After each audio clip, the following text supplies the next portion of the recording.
had a chance to see practice on Saturday. That's something I don't get a chance to do very much. You're there all the time, including, I believe, later on today there as well. So let me let you take this where you want to for a moment. What are you kind of viewing as your key takeaways from the start of Georgia's preseason camp thus far? It was around this time last year that we all sort of started thinking, like, hey, this defense might be really, really good. They brought back a lot of talent. The words we were hearing from Kirby Smart seemed to indicate that this team was ahead of where defenses had been for Georgia in the past, even though Georgia had fielded some top 10 defenses in the past. I think this offense this year might be really, really, really good. They have the weapons. They have an established quarterback in Stetson Bennett who appears to have been making strides. Kenny McIntosh emerging, I think, is one of the sneaky big stories of this fall. We've talked about it here, whether it's going to be a rotation of backs or 1-2 punch. It really seems like Kenny McIntosh has established himself, and I think that only furthers what we believe this offensive line is going to be, or this offense is going to be, leading to my next point on the offensive line. I do think if Tate Ratledge heals from turf toe, they're going to have bigger guards this year between Devin Willock, Tate Ratledge, and Xavier Truss there. I think that's going to make for a more physical offensive line. And even without Arian Smith, I love what they have at the wide receiver position, provided those guys stay healthy. And then, of course, to top it all off, I don't think we appreciate fully, because we'll talk about stats and whether he lived up to what he did last year.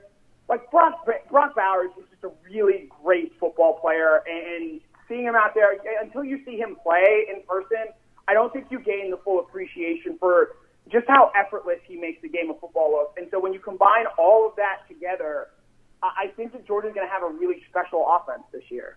Kirby Smart does not use the word great very frequently, and he described Kenny McIntosh Saturday as having a great camp. Actually, when talking about McIntosh, he used the word great 3 times, but it's specifically on the notion of McIntosh having a great camp.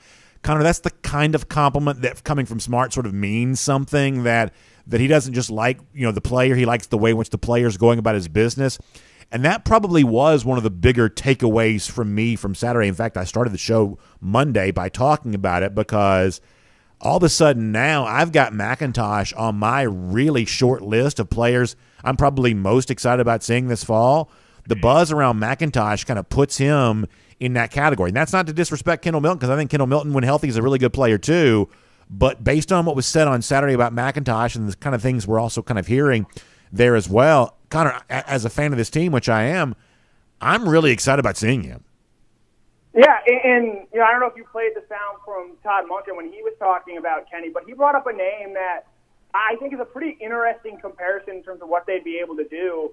He compared Kenny McIntosh to DeAndre Swift. And I think that comparison is really interesting to me, because you look at the way Swift was used in 2019, or even in 2018 when he was splitting time with Elijah Holyfield. He was a really productive, game-breaking player there, and maybe they leaned on him a little too much in that 2019 season, didn't have a second running back developed or ready to sort of ease his workload there.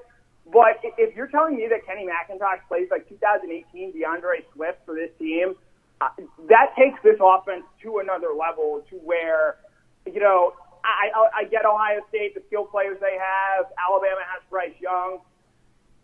There might not be an offense better in college football if Kenny McIntosh is playing at that level that DeAndre Swift did, say, back in 2018. That's